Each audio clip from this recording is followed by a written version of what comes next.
తాకట్లో ఉన్న మీ బంగారాన్ని విడిపించి ఆ రోజు ఆన్లైన్ రేటుకి కొంటాం. Sharma gold company. పశ్చిమ ఆసియాలో పూర్తి స్థాయి యుద్ధ మేఘాలు కమ్ముకున్న వేళ ఒక అనూహ్య పరిణామం చోటు చేసుకుంది. అగ్రరాజ్యం అమెరికా ఇజ్రాయెల్తో కలిసి తమ బద్ధ శత్రువు అయిన ఇరాన్పై పోరాడుతున్నప్పుడు ఇప్పుడు చర్చల దిశగా అడుగులు వేస్తున్నాయి. యుద్ధాన్ని ఆపేందుకు తాము సిద్ధమని, శాంతియుత వాతావరణంలో చర్చలు జరపాలని ఇరాన్ సంచలన ప్రకటన చేసింది. ఇరాన్ సుప్రీం లీడర్ ప్రత్యేక ప్రతినిధి అబ్దుల్ మజీద్ హకీమ్ ఇలాహీ ఈ మేరకు అంతర్జాతీయ సమాజానికి ఒక స్పష్టమైన సందేశాన్ని పంపాడు. అయితే ఈ చర్చలు కేవలం మాటలకే పరిమితం కాకుండా అత్యంత గౌరవప్రదంగా సాగాలని ఆయన డిమాండ్ చేశాడు. ఇరాన్పై ఎటువంటి ముందస్తు బలవంతపు షరతులు విధించకూడదని, తమ హక్కులను గౌరవించినప్పుడే ముందుకు వస్తామని ఆయన తెగేసి చెప్పాడు. ఒకవైపు దాడులు కొనసాగిస్తూ మరోవైపు చర్చల గురించి మాట్లాడడం సమంజసం కాదని ఇలాహీ చాలా స్పష్టంగా చెప్పేశారు. ముందుగా దాడులను నిలిపివేస్తేనే చర్చలకు అనువైన వాతావరణం ఏర్పడుతుందని ఆయన వివరించాడు.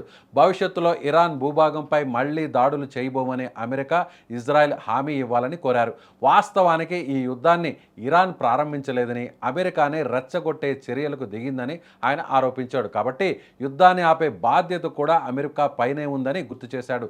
గతంలో ఒమన్ మధ్యవర్తిత్వంతో జరిగిన చర్చలు దాదాపు ఒక కొలిక్కి వచ్చాయని, ఆ సమయంలో ఒమన్ విదేశాంగ మంత్రి కూడా ఎంతో హర్షం వ్యక్తం చేశారని ఆయన గుర్తు చేశాడు. కానీ ఆ తర్వాత అమెరికా, ఇజ్రాయెల్ ఏకపక్షంగా దాడులకు దిగడం వల్లే పరిస్థితి విషమించిందని ఆవేదన వ్యక్తం చేశాడు. మరి ఈ చర్చల పిలుపుకు అటు అమెరికా, ఇటు ఇజ్రాయెల్ ఎలా స్పందిస్తాయో వేచి చూడాలి.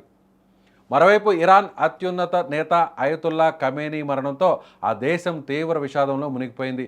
అమెరికా, ఇజ్రాయెల్ జరిపిన దాడుల్లో ఖమేనీ మృతి చెందడం ఇరాన్కు తీరని లోటుగా మారింది. ఆయన అంత్యక్రియలను అత్యంత పవిత్ర నగరంగా భావించే మషాద్లో నిర్వహించాలని ఇరాన్ ప్రభుత్వం నిర్ణయించింది. ఖమేనీ పుట్టి పెరిగిన నగరం కావడంతో అక్కడే ఆయనకు తుది వీడ్కోలు పలకాలని భావిస్తున్నారు. అయితే భద్రతా కారణాల దృష్ట్యా అంత్యక్రియలు ఎప్పుడు నిర్వహిస్తారు అనే విషయాన్ని మాత్రం ఇరాన్ ఇంకా అధికారికంగా వెల్లడించలేదు. అగ్రనేతను కోల్పోయిన ఆవేదనలో ఉన్న ఇరాన్ ఇప్పుడు చర్చలకు మొగ్గు చూపడం వెనక ఉన్న వ్యూహం ఏంటి అనేది ఆసక్తికరంగా మారింది.